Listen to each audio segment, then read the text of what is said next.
signs, bright lights, huge buildings. He pulls up to this fancy hotel. He leans over and he says to his wife, "Mama, you stay here in the pickup. Junior and I are going to go check things out. We'll come back and get you." Well, no sooner do they walk inside the lobby of this huge hotel, and the first thing they see is this enormous chandelier hanging over their head 3 stories high. The thing is massive, and I mean, they're just awestruck as they're staring towards the ceiling, beholding the chandelier, when soon they hear water falling.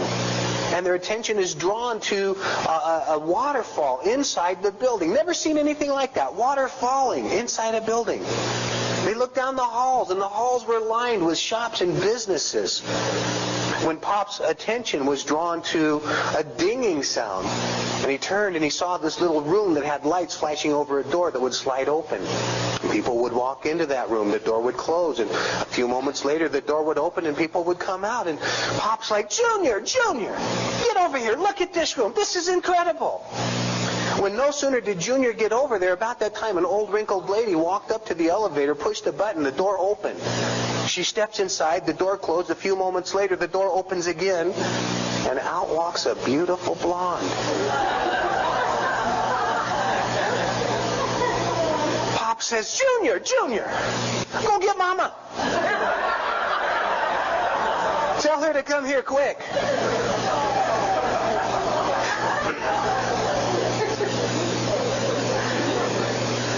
Don't you wish we could be changed and transformed by God like that? Just that easy? Just step in and it's an instant makeover, and step out and it's a new you. But maybe you've discovered that it takes a lifetime of change. A lifetime of growing and maturing in the Lord Jesus Christ. And that is exactly what the writer of Hebrews has been talking about here in this 6th chapter.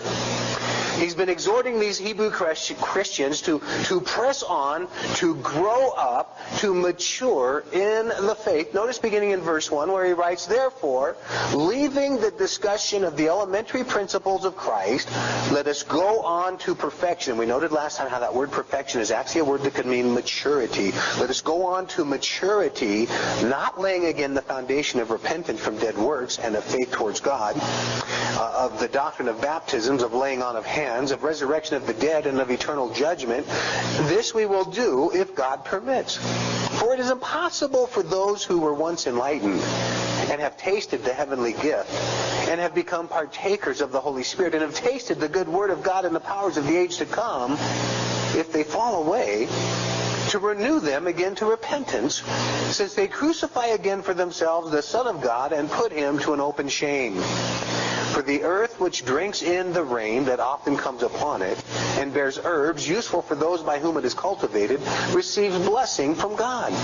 But if it bears thorns and briars, it is rejected, and near to being cursed, whose end is to be burned. And so as we considered these verses at some length last time, again we observe here how the writer to these Hebrew Christians is exhorting them to grow up. They have some maturing to do. For I would remind you how back in the previous chapter and in verse 12, he really wanted to share some meaty morsels of the Christian faith with them, but they were still sucking on the milk. They hadn't yet grown beyond that baby infantile stage.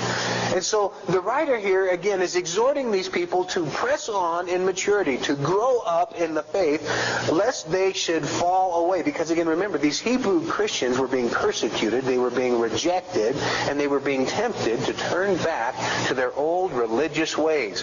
Ways that meant sacrificing animals for sins, which meant that the payment of Jesus Christ on the cross for sin was of no effect, and it really meant nothing. And so the writer is encouraging these people to grow up, to press on. Don't go back to that old way of doing things. Don't render the work of the cross null and void and of no effect. And he continues now in verse 9 by saying to them, after this strong exhortation in these preceding verses, "But beloved, we are confident of better things concerning you. Yes, things that accompany salvation, though we speak in this manner. You see, the writer realizes, man, he just kind of socked them in the chops. He's given them a powerful exhortation, probably one of the most powerful in the book of Hebrews, and no sooner does he deliver that and share that with them, and he follows up with these comforting words saying, hey, but I know, I'm confident that there are better things coming from you, that you guys aren't going to be like that you're going to receive our exhortation, that you are going to press on in maturity, that you are going to grow up in the Lord. He comes along with that encouragement, because somebody has well said that encouragement does much more than criticism. And maybe you've observed that. You can come along and try to change your spouse by criticizing them 10 times a day, but when they do something right and you come along and give them a pat on the back, an encouragement, a warm hug or something, does so much more. You employers and even employees in the room here this morning would do well to consider that as you deal in interpersonal relationships at work and out in the community. Encouragement does so much more in getting people motivated and to move than criticism ever will. And that's what the writer's doing here in verse 9. We are confident of better things concerning you. And so he continues in verse 10, for God is not unjust to forget your work and labor of love, which you have shown toward his name, in that you have ministered to the saints and do minister. And we desire that each one of you show the same diligence to the full assurance of hope until the end, that you do not become sluggish, but imitate those who through faith and patience inherit the promises. And so he reminds these Hebrew Christians that God is not going to forget their work. He's not going to forget their labor of love. You see, sometimes as we press on, as we move forward in our Christian experience, there's a tendency to think that, well, does anybody really care? Is anybody really paying attention? Does anybody really know, what I'm about or what's going on in my life? We have a tendency to think that nobody's tuned in, nobody takes note, nobody really cares. But the writer is quick to point out here in verse 10, God does. And though you and I may find ourselves sometimes ministering in obscurity in a place where nobody knows who we are and nobody knows what we're doing, God does. And take heart in that, because the writer is quick to point out that he is just not to forget your work and labor of love. He takes note of all that we do. He sees and he remembers. Jesus said this to the church in Ephesus over in Revelation chapter 2. He said, I know your deeds, your toil, and your perseverance. In other words, he's saying, I see what you're doing. Nobody else may see it. Nobody else may care, but I do. And to be honest with you, the eyes of God are really the only eyes that I care about that see. You see, oftentimes when we are involved in serving the Lord, it's easy to become discouraged because, things just aren't going quite the way we expected. Things aren't happening quite as we had hoped. People aren't responding quite the way we thought. And, frankly, the ministry just isn't going the way we had envisioned it. And so discouragement begins to set in. And I don't think I've ever talked to a minister who at one time or another in the course of their ministry wrestled with and struggled with discouragement. Somebody has noted that discouragement is probably Satan's best tool to take out the servant of God. He uses it probably more effectively than anything else.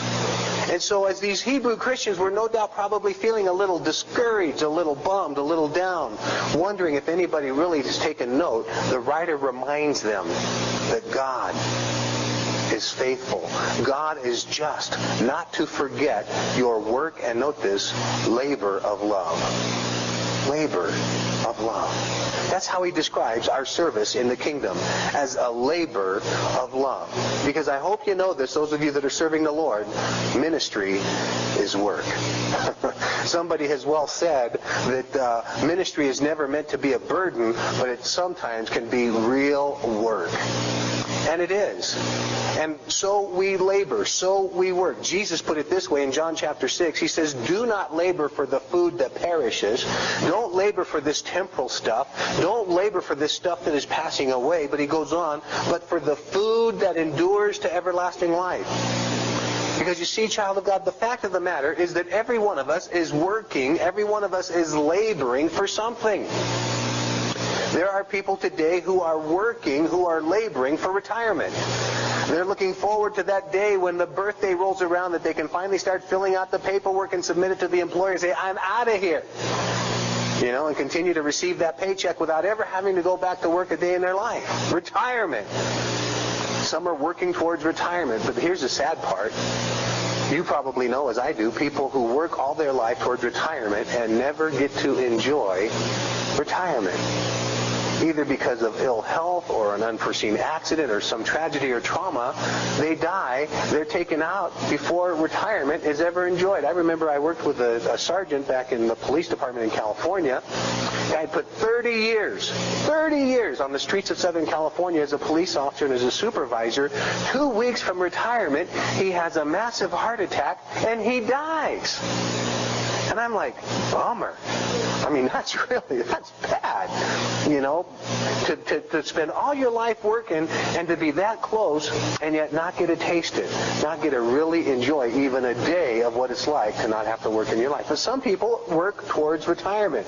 And then there are others that, they work just to get more things, to buy more toys. You've no doubt seen the bumper sticker. You've heard the slogan, the saying that the only difference between men and boys is the cost of their toys, And those kinds of people. You drive by their houses and they have the huge RV parked out front with the boat, and the doom buggy and the motorcycles and all the playthings, and that's what some people work for. They work to have more stuff, and so they work to gain more toys. And then there are people, like most of us probably in this room, we labor, we toil, we work just to pay the bills, right? Amen? Just to keep the refrigerator stocked, just to keep food on the table, just to keep the bill collectors away from the house. But here's what the Word is telling us we should work for, and that is that ours is a labor that's eternal. Jesus said that we are to labor for the food that endures to everlasting life. We are to work for that transcends anything that this world has to offer. We work for the everlasting and the eternal rewards that God is going to give to us as we arrive there before Him. And so we see here how it is described as a labor, note this, of love. Because, child of God, hear me and hear me well on this morning, please. Whatever you do in the kingdom must be motivated by love. If you are doing anything or find yourself doing something for any other reason than love, then please stop doing it, because it is wood, hay, and stubble in the sight of God. It isn't going to amount to a hill of beans when you get there. It should be our love for the Lord and our love for people that compel us. That's exactly what Paul writes to the Corinthians in 2 Corinthians chapter 5. It is the love of Christ that compels us. That is why we do what we do. That is why it is called here a labor of love. Now, I had an opportunity over the last 10 days to be down in Lima, Peru in South America, and just had a great time teaching at the Bible college there. Now, we did a lot of stuff down in Lima. I taught 3 Bible college courses. I had led 4 church services. Alicia and I trained 15 Americans and 15 Peruvians to be Christian clowns, and we did 3 outreaches in the city. So, we really didn't do much. We were busy. But here was the incredible thing. As I had opportunity to teach down at the Bible college, they kind of have a dual campus operating there. They have a lot of American students that come down to the Bible college because they want to kind of get the feel, they want to get the taste of missionary life in a third world country, life away from the United States. And so there was the American student population, and then the night classes were the Peruvian student population. And the contrast was just phenomenal. Of course, this is the second time I've been down there doing this, and it's the same thing as I saw last time, and that is all the American students, they come walking in, with their laptop under their arms, their cell phone with those funky things hanging from their ear and all the rest of this stuff. I mean, they are technologically overloaded. And as I start to teach the class, as is typical in so many American congregational environments, I just begin to watch the students kind of start to slouch in their seats. The eyes get a little droopy, and they start to kind of zone out, tune out, and fade out, and I'm like, I'm losing them. But then their counterparts show up the same night for the same class, the same material. They walk in the room. Some of them have shoes. Some of them don't. Most of them don't have pen or paper to write on. That's provided for.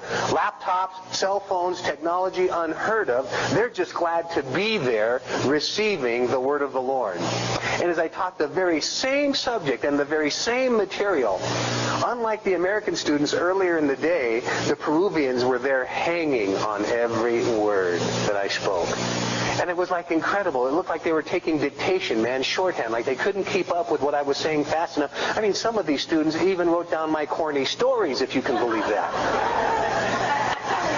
They are just so hungry. They're like sponges absorbing every little bit of the Spirit that they can squeeze out of you. And it was an incredible time down there because I shared with both the American and Peruvian classes that whatever God calls you to do, and however you end up serving the Lord in His kingdom, it's got to be motivated by love. Because if you are doing anything apart from a labor of love, then it is going to be ineffective and it isn't going to amount to anything. It is love that Jesus said we would be known by. It is love that is the Christian virtue that the world is earnestly looking for in our lives. You know, years ago the songwriter said, and you've heard me share this before, what the world needs now is love, sweet love. It's something that there's just too little of. And while the worldly idea of love is pretty messed up and perverse, the reality is that if we would but show the world the love of Jesus Christ as Jesus demonstrated His love when He walked this earth some 2,000 years ago, listen to me, we wouldn't have to be out there telling them about Jesus. They'd be beating down our door to come in here and hear all about Him and experience His love. That's what it's about, my friends. It is a labor of love, and how I pray that God would move this fellowship forward in love, and that all that we say and that all that we do, that it would be real and that it would be genuine and it would be motivated and rooted in love. Because that is what the world is looking for from us who name the name of Christ and claim to be His followers. You see, it was D.L. Moody who once said, and well said I might add, a man may be a good doctor without loving his patients, a good lawyer without loving his clients, a good geologist without loving science, but he cannot be a good Christian without love. That is the distinctive mark of the believer. You can do just about anything else out there and not necessarily love the people you're serving. But as a Christian, if you are serving and it's not rooted and motivated in love, then it's for all the wrong reasons. And so it's called here a labor of love. And so Paul says, God is not unjust. I'm sorry, not Paul, but the writer of Hebrews. I believe it might be Paul. The writer says, God is not unjust to forgive your work and labor of love, which you have shown towards His name, in that you have ministered, note that past tense, in that you have ministered and do minister. In other words, not only had these people ministered in the past, but they were continuing to minister. They were continuing to serve. Because listen, you can't do something and then sit on your laurels and say, well, I served God once. You know, it's true. He will never forget what you've done. But the idea is, don't rest on your past, but continue to be serving in the present. That is what the Lord is looking for in all of our lives. We are to be plugged in. We are to be connected. We are to be involved somehow, some way in the work of His kingdom. He continues in verse 11, we desire that each one of you show the same diligence to the full assurance of hope until the end. Be diligent about this serving the Lord and this labor of love. Note this, that you do not become sluggish, but imitate those who through faith and patience inherit the promises. You see, one of the risks of being discouraged or even distracted in the faith is that we can become sluggish in our service to the Lord. When you're boo-hooing, when you're bummed out, when you're going through a dark and difficult and a downer time, sometimes you just get sluggish, you get slothful, you get lazy in serving the Lord. And so the writer here is saying, don't do that. I know you're going through a hard time. I know your kinsmen are persecuting you. I know you're being tempted to go back to Judaism. I know that you've been rejected by your family, but don't become sluggish in serving the Lord. Now, as much as yesterday as tomorrow, is a time for passionate, fierce, fearless service in the kingdom of God. Because even as I just shared with you a moment ago from that email from the Gulf Coast, who's stepping up to the plate? Who's doing the work? While the government is still cutting their red tape and trying to figure out how to fill out these forms, it is the church that has stepped up and are feeding tens upon tens and hundreds of thousands of people. And God has set before us once again an incredible opportunity to minister in very tangible expressions His love and His grace. I see what's happening in the Gulf Coast, not much unlike what happened after 9/11. We've been given a window. And to be real honest with you, I'm very intrigued by what's happening around the world right now. Did you know that there is another tropical storm, starting with R, tropical storm number 18, if you can believe it. This is almost an unprecedented hurricane season, and we're not even halfway through the thing yet. And guess where it's barreling down on? The state of Florida. And they're predicting that it's going to go through Florida into the Gulf, and who knows where it's going to go from there. You are going to have multiplied thousands upon thousands of relief workers along the Gulf Coast with the probability of another hurricane coming through there, not only undoing everything that's been done up to this point in the cleanup and recovery operations, but further complicating, because now you're going to have relief workers and rescue operators and those kinds of folks seeking refuge and heading for higher ground and taking cover themselves. I mean, stay tuned, folks. This is exciting days that we're living in. You know, wake up, smell the coffee, look around, see the opportunities. Because I think, once again, like we saw after 9/11, there was a season of ministry extended to the church. And those that were snoozing and those that were sleeping missed it, because life went back to normal. I mean, you go back to New York City today, and we just celebrated the 4th anniversary of 9/11. You go back to New York City today, and I mean, life has gone back to normal for most of these folks. And so we see how here again in the Gulf Coast we have been given an opportunity, I believe, a very limited window of time to be able to go and to minister the love of Jesus Christ to people and to be His hands and His feet, as it were, in an extension of His grace and His mercy. I think we have a very opportunistic season in front of us, but if we sleep and slumber through this time, then we're going to miss it, just like so many opportunities, I believe, were missed after 9/11. So the writer says here, don't become sluggish. Do not become sluggish, but imitate, notice this in verse 12, those who through faith and patience inherit the promises. How is it that we inherit the promises? Through faith and patience. Faith. The word faith, actually defined for us later on over in Hebrews 11 verse 1, is the assurance of things hoped for. Patience, well, that's the hard one. Patience is talking about waiting on God. Have you ever had to wait on the Lord? Have you ever had to be patient about something? That is typically not the natural bent of humanity, but we tend to be more of an impatient kind of people. And so the writer of Hebrews, knowing this, now goes on in verse 13 and following to provide the people with an example of one who inherited the promises of God through faith and patience. He continues, for when God made a promise to Abraham, because he could not swear by no one greater, he swore by himself, saying, surely blessing I will bless you, and multiplying I will multiply you. And so after he had patiently endured, he obtained the promise. For men indeed swear by the greater, and an oath for confirmation is for them an end of all dispute. Thus God, determining to show more abundantly to the heirs of promise the immutability. Boy, that's a big word. It simply means the unchangeableness. The unchangeableness of his counsel, confirmed it with an oath, or by an oath, that by two immutable things, again, same word, unchanging, by two immutable things in which it is impossible for God to lie, we might have strong consolation or comfort who have fled for refuge to lay hold of the hope set before us. This hope, note this, and for some of you this morning this may be a verse worth highlighting. This hope we have as an anchor of the soul, both sure and steadfast, and which enters the presence behind the veil where the forerunner has entered for us, even Jesus, having become high priest forever, according to the order of Melchizedek. And so no sooner does the writer encourage these people to be filled with faith and patience in inheriting the promises of God, when he cites an example of one who was just that way. We see back here in verse 13 how he cites Abraham as that example. Oh, you remember the story. Abraham was given a promise by God.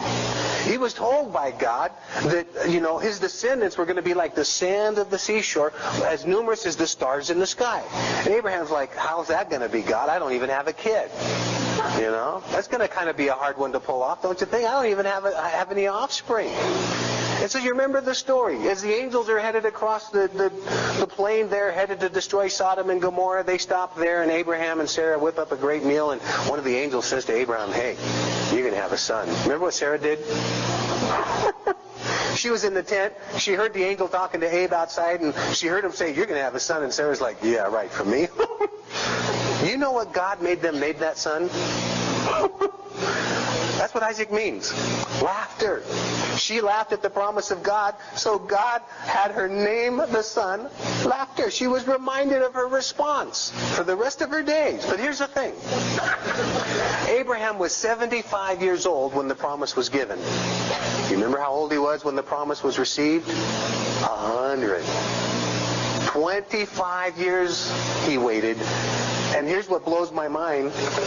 Verse 15 says, and after he had patiently endured, he obtained the promise. Hey, you know better than that, don't you? I mean, yeah, he waited 25 years, all right, and I don't know about you. I don't know too many people that have waited 25 years for anything. You know, we're not prone to that kind of patience. He waited 25 years to receive the promise of God. And really, in its total fulfillment, he never really saw it in his lifetime as far as all the nations being blessed and the number of his descendants numbering beyond the sand of the sea and the stars in the sky. But here's the interesting thing. Verse 15 says that he patiently endured. Well, that's kind of the short synopsis of the story. Because you who know the story of Abraham know that he had his lapses of faith, and he was impatient at times. And he didn't always cling to the promise of God. There was a little mishap in this episode named Hagar. Remember her, the handmaid? And there was an offspring produced, the son of the flesh, who continues to be a thorn in the flesh to this day, named Ishmael. But here's what's fascinating. God doesn't bring any of that up. He doesn't mention it. In fact, except for the account back in the book of Genesis, I don't see any place else in my Bible where it's ever brought up again. Because listen, Abraham may have had his lapses of faith. Abraham may have had his moments of impatience.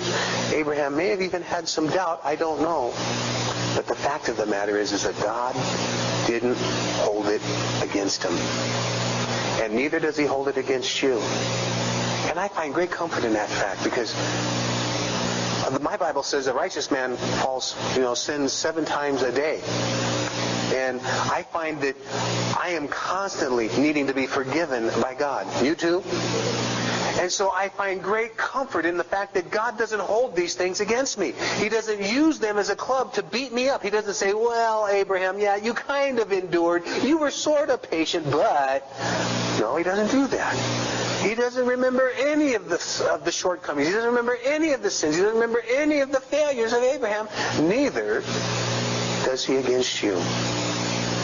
And I find great comfort in that. Because I want to be like these, who through faith and patience inherit the promises of God. And we'll talk more about the promises of God at the close of the study here in just a few moments this morning. For men, indeed, verse 16, swear by the greater, and an oath for confirmation is for them an end of all dispute. We see back in verse 13 how God, because he couldn't swear by anyone greater, he swore by himself. The fact, or the point being, that when God made this promise, he also secured it with an oath. When God takes an oath, usually when you take an oath, you swear by someone or something greater than yourself, don't you? I mean, when you're trying to convince somebody that you're really telling them the truth, you're like, I swear on a stack of Bibles. I swear on my mother's grave. Or so help me God, as we would say in the courtroom. And that is all intended to establish credibility, to make you more believable. But here's the thing. God's God. Who can he swear by? Who's higher than God? I mean, so help me God, we say in court and we say in the political institutions, but man, when you're God, who do you have to swear by? Well, again, we see there in verse 12 verse 13, how he swears by himself, because there is none higher. And again in verse 16, men indeed swear by the greater, and an oath for confirmation is for them an end of all the dispute. And don't misunderstand me. God isn't advocating that we use his name loosely here like that, okay? I'll be honest with you. As a former police officer, I remember going to court a lot, watching people, so help me God, after the oath was given, and then get up on the witness stand and lie through their teeth. I even saw my comrades, my co-workers, fellow police officers doing that. And so just because you invoke an oath doesn't necessarily make you trustworthy. And so God isn't advocating here the reckless, wanton use of his name here. Thus God, verse 17, determining to show more abundantly to the heirs of promise the immutability of his counsel, confirmed it by an oath, that by two immutable things in which it is impossible for God to lie, that is, the promise and his oath, we might have strong consolation who have fled for refuge to lay hold of the hope set before us. Why does God give us his promises? Why does God promise us these things in the book? That we might have strong consolation, strong comfort. His promises are given, my friends, to comfort us, to console us, to fill us with hope, to keep us going in dark, difficult times. When the chips are down, dear friend, it is the promises of God that keeps us going. And that's why we read in verse 19, this hope we have, note this, as an anchor of the soul, both sure and steadfast, and which enters the presence behind the veil, where the forerunner has entered for us, even Jesus, having become high priest forever, according to the order of Melchizedek. You see, it is the promises of God that provide hope, and is that hope that proves to be an anchor to our soul. Now think about it for just a moment with me. When is it that you need an anchor? When a ship is on calm waters and steady seas, does it really need an anchor? No. It's when the storms are blowing. It's when the waves are crashing. It's when things are turbulent. And when is it that we really need an anchor in our life? I mean, it's not that when life is still that we don't need that anchor. We feel that we don't need that anchor because everything's hunky-dory and we're just in cruise control mode. But the reality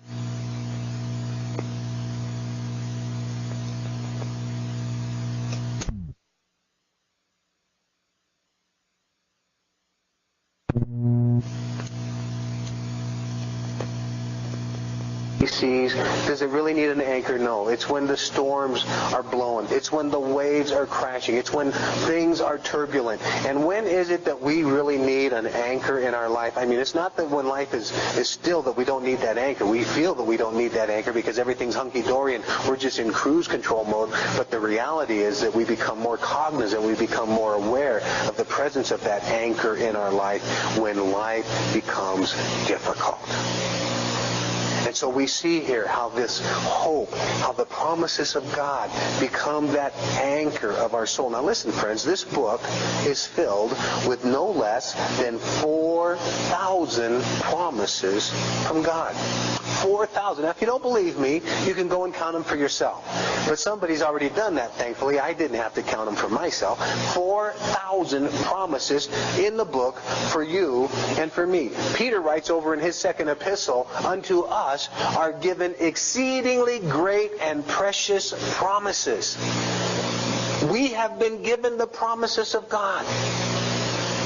And I don't know about you, but for me, sometimes it's only the promises of God that carry me through a dark and difficult season in life. That is why they fill us with hope. That is why that hope provides an anchor, as it were, for our soul. So that instead of drifting, as the writer warned the Hebrews in chapter 2 and verse 1, instead of drifting, we are steadfast. We are anchored in Jesus. And I ask you this morning, dear friend, is that where your life has dropped anchor?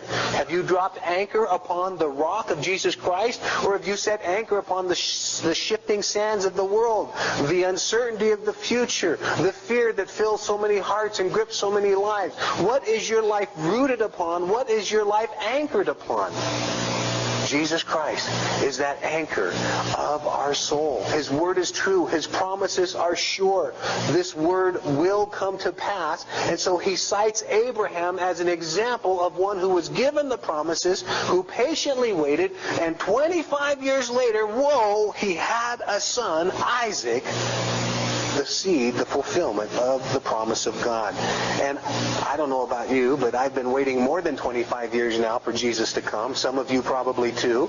I was saved back just on the tail end of the Jesus movement. I was born again in 1972, and I remember, as I've shared before with you, the hoopla back then was, hey, buckle up, man, we're out of here. I mean, we really thought that when the early 80s rolled around, the church was going to be snatched, the church was going to be grabbed, the church was going to be raptured. And I've got to tell you now that it's been over 30 years that I've been waiting, watching, and hoping. You know? I'm not doubtful. I'm not skeptical. I'm not questioning. But the fact of the matter is, a lot of us in this room have been patiently waiting a long time for Jesus to come.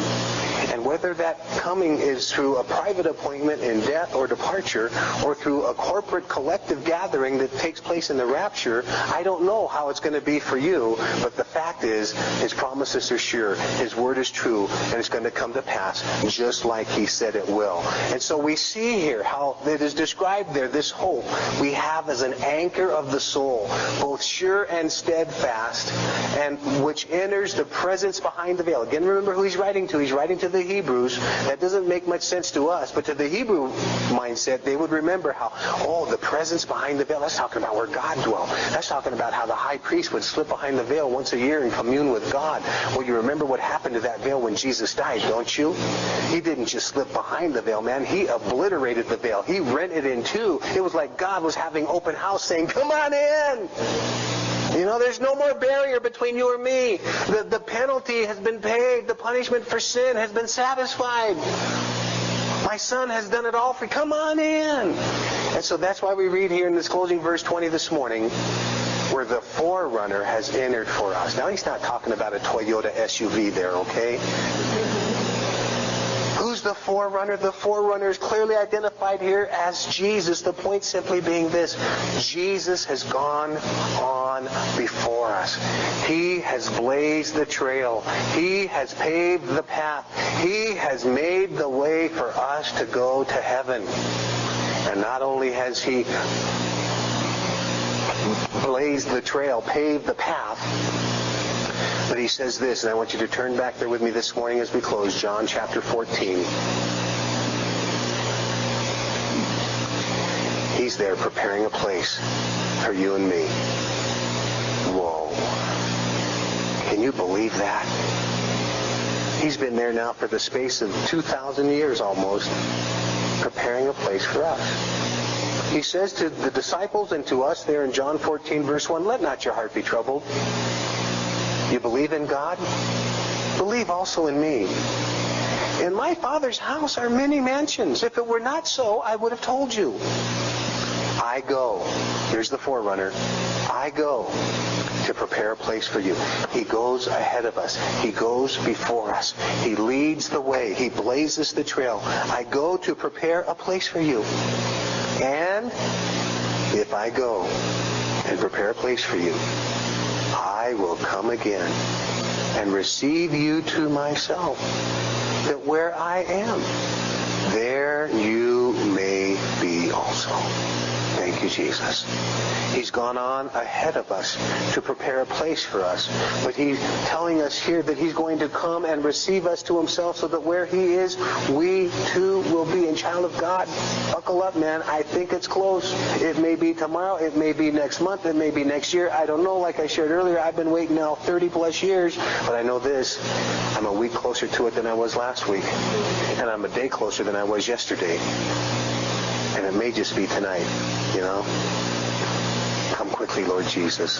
What a glorious hope to anchor our soul. What a glorious hope to fill our heart.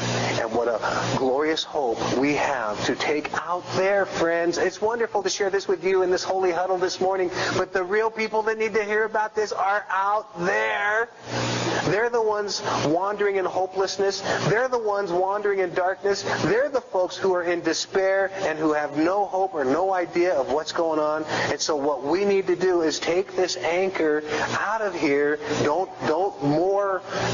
settle in your seat. Don't get too comfy here, man. But set sail, if you will, and take it out and share the hope that lies within you. Share the good news of Jesus Christ. Share the fact that God God's promises are sure and that Jesus is coming soon. And we want to take as many people in this community and in this world with us when he comes, huh? Amen? Will you stand with me as we pray? And Father, we do thank you for the incredible fact that Jesus is our forerunner. He is the one who has blazed the trail. He is the one who has gone before us. He is there now, preparing a place for us. How incredible. Thank you, Lord. Thank you so much for loving me, that you would do that. That you would take the punishment of my sins and bear them on that cruel cross. That Jesus, you were placed in a tomb. 3 days later, you rose from the dead, ascended to heaven as that forerunner, the one who blazes the trail, and now are preparing a place for me to enjoy you for all of eternity. And Father, I know that there's a possibility that there may be some here this morning that don't have that hope of heaven. They don't have that anchor of the soul found in the promises of God in Jesus Christ. They don't know their eternal destiny and future. And yet I know this morning you are in this place, and they can resolve and settle that here and now. And child of God, in an attitude of prayer, I want you to be praying for anybody in this room this morning that may not know Jesus like you know Jesus. Because you know that he is altogether lovely, beautiful, and wonderful.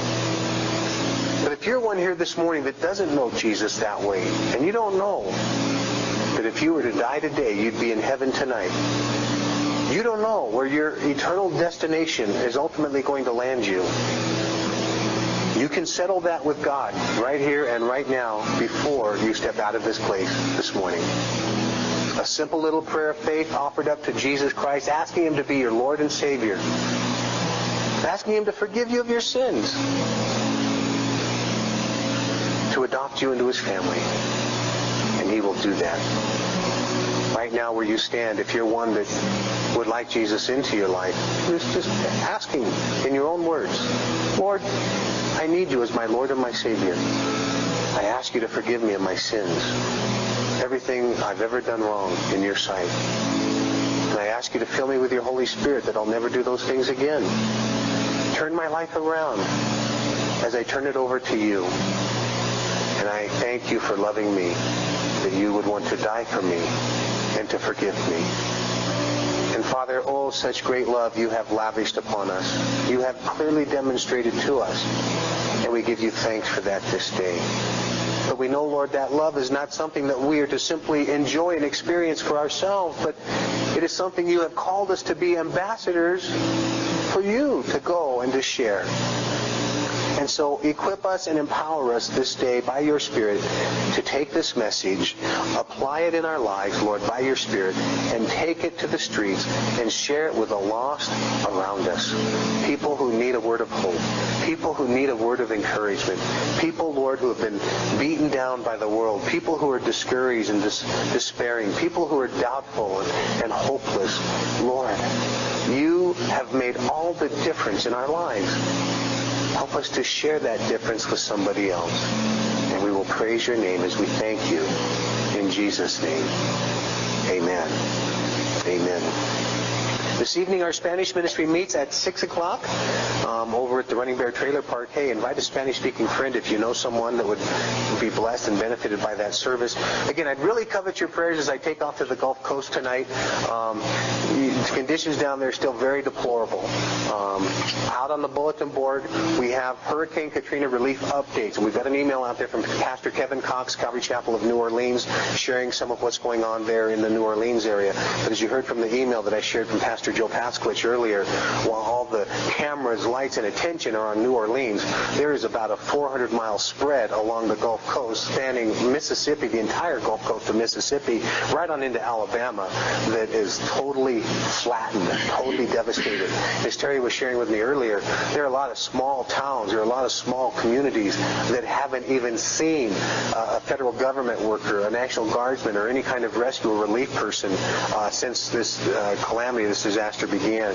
And so, again, an opportunity before the church to go and to share the love of Jesus Christ. Pray for our trip this week. I'll be picking up another Calvary pastor in New Orleans on Tuesday. We'll be traveling together as we meet with various church leaders leaders and ministry organizations back there, that God would just show us what our role would be, how we would plug in, how we would connect, how we would be involved. And if that's something that He's put on your heart to come alongside and be a part of, again, pick up the brochures out in the lobby and sign yourself up. Again, the dates are very tentative. The trip details are very tentative. After this week's trip, I'll have a whole lot more information, and hopefully next Sunday I'll have some pictures to share with you, some stories to tell. So please be praying as we take off to the Gulf Coast. Team Juarez and Team Peru will be sharing their missions reports here in the near future, probably sometime in October. You won't want to miss that. God bless you and keep you. Have a wonderful week in the Lord, and be sure and go share the hope of your faith and your calling with somebody else this week who needs to hear about Jesus. Got a song for you. He's coming soon.